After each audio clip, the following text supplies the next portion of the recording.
शुक्ला जी, हमारे वरिष्ठ नेता माननीय मंत्री श्रीमान प्रहलाद पटेल जी, जो प्रभारी मंत्री भी है।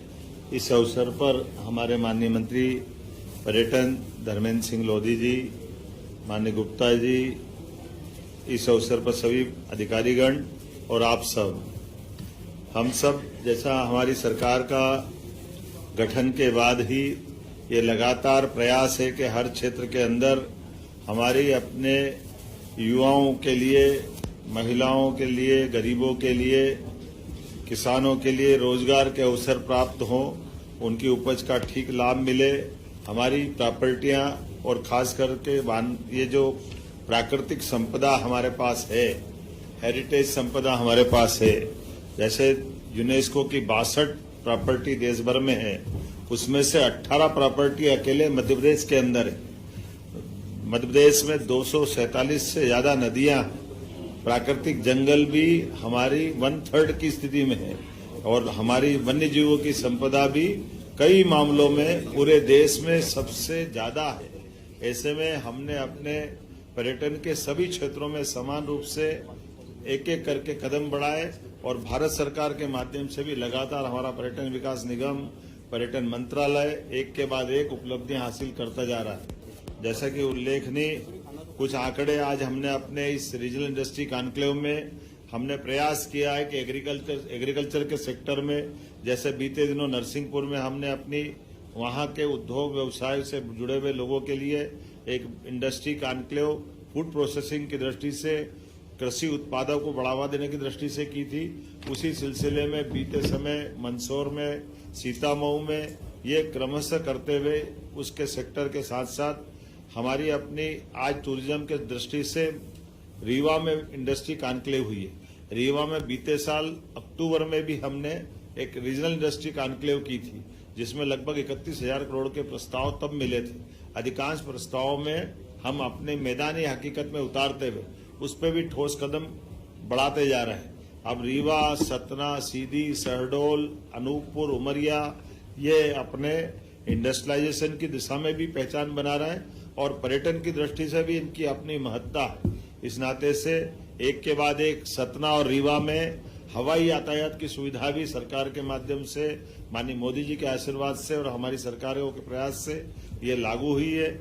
आज अगर मैं यहाँ इस जगह आपसे बात कर रहा हूँ तो यहाँ पर भी अलग अलग बहुत सारे अच्छे ऑफर हमको मिले हैं। इसमें इनाल मिलाकर के लगभग अभी तक के इंटेंशन ऑफ इन्वेस्ट के जो प्रस्ताव है लगभग 3,000 करोड़ से ज्यादा के मिले हैं। और उसी के माध्यम से मैं कुछ के आंकड़े भी बताना चाहूंगा कि बहुत सारे लोगों ने अपने प्रदेश से भी, प्रदेश के बाहर के भी स्वनाम धन्य बड़ी बड़ी हस्तियों ने आज की इस मीटिंग में भाग लिया है। जैसे ललित होटल इंडस्ट्री की मालिक ज्योत्सना सूरी जी ने स्वयं ने आज अपना एक और नया संस्थान चित्रकूट में खोलने का निर्णय सुनाया और वो उस पर बहुत जल्दी भूमि पूजन करके अपनी एक नई यहाँ सौगात देने वाली है। इसी के साथ साथ हमारे पास फ्लाईओवर मैनेजिंग डायरेक्टर श्रीराम ओला ने 700 करोड़ से ज्यादा की अपनी फ्लाई ओला की जो मूल अपनी एविएशन की जो उनकी कंपनी है और उस पर उन्होंने काम करने की मंशा बताई है। उल्लेखनीय है कि उन्होंने ही खजुराहो में हेलीकॉप्टर पायलट ट्रेनिंग इंस्टीट्यूट भी वो मध्य प्रदेश में चला रहे हैं, ताकि हमारे अपने प्रदेश के माध्यम से देश का पहला हेलीकॉप्टर पायलट ट्रेनिंग इंस्टीट्यूट है। ऐसे और बहुत सारे लोगों को हम प्रमोट कर रहे हैं। उदाहरण के लिए आरसीपीएल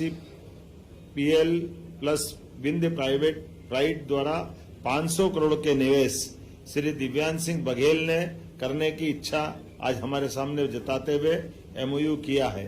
श्री अमित दिग्विजय ने 500 करोड़ के, संदड़िया बिल्डर्स मैनेजिंग डायरेक्टर अजीत संदड़िया ने 300 करोड़ के।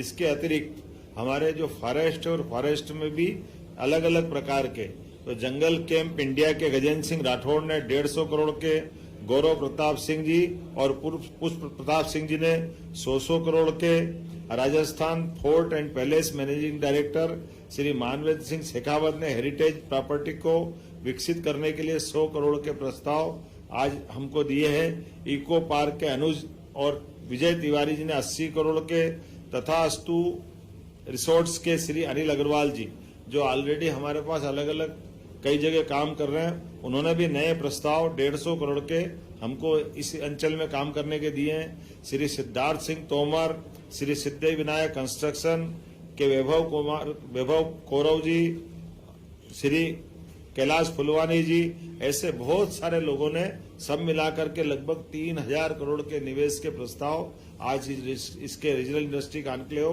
पर्यटन के सेक्टर में आ रहे हैं। हमें आज तो अपना ये शुरुआत है, आने वाले समय में पुनः हम चंबल में और एक आगे जाकर मालवा के क्षेत्र में फिर पर्यटन की इंडस्ट्री कॉन्क्लेव करने वाले हैं। ये क्रम लगातार चलता जा रहा है। हमारे हर मंत्रालय के माध्यम से हम इसमें बढ़ रहे हैं आगे।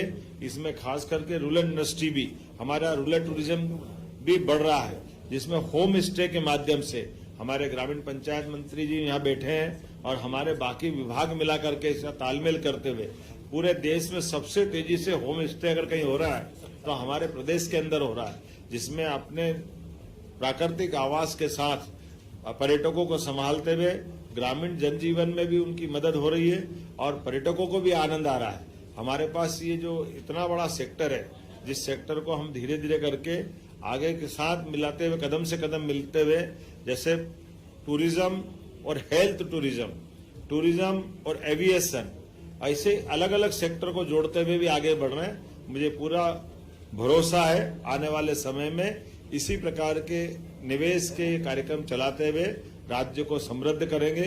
राज्य के अंदर जिस तरह संभावना है, उस संभावनाओं को पूरी तौर पर सार्थकता की तरफ ले जाने का हमारा संकल्प है। आइए हम सब मिलकर के इसी प्रकार के इन विकास के कामों के साक्षी भी बने और सहभागी भी बने। मेरी अपनी ओर से बधाई।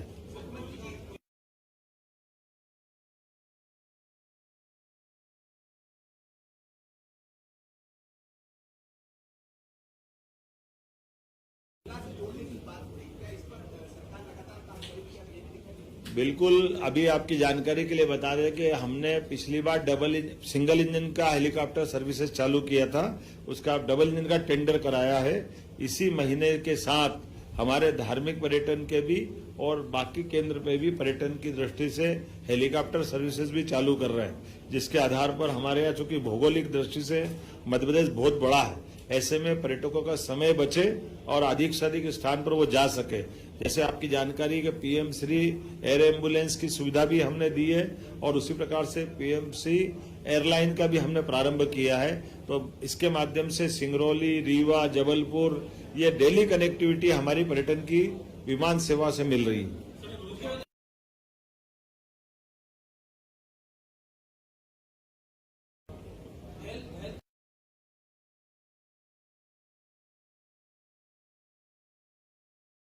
हम सब जानते हैं कि दुनिया के अंदर हेल्थ के मामले में खास करके यूरोप की साइड से अरब कंट्रियों में ये बहुत महंगा पड़ता है और मध्य प्रदेश में उसकी तुलना में कई गुना सस्ता भी है और मध्य प्रदेश में वो सब चीजें भी है।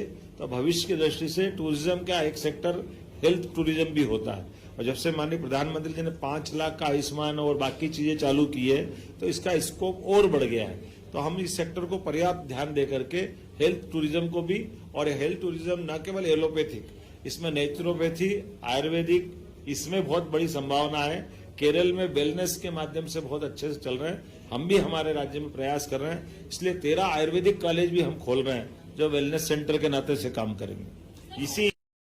इसी स्थान पर रीवा के अंदर रामदेव जी का पतंजलि ग्रुप के माध्यम से भी यहाँ वेलनेस सेंटर का बड़ा काम वो करने वाले हैं।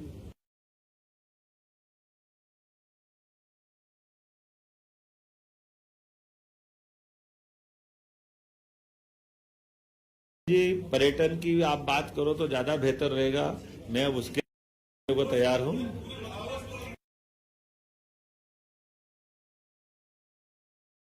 सुझाव है कि भी आपके पीछे जो लाइट है वो मेरे को आपका चेहरा भी नहीं देखने दे रहा, तो मेरी अपनी ओर से आप सबको धन्यवाद देता हूं। बहुत बहुत धन्यवाद।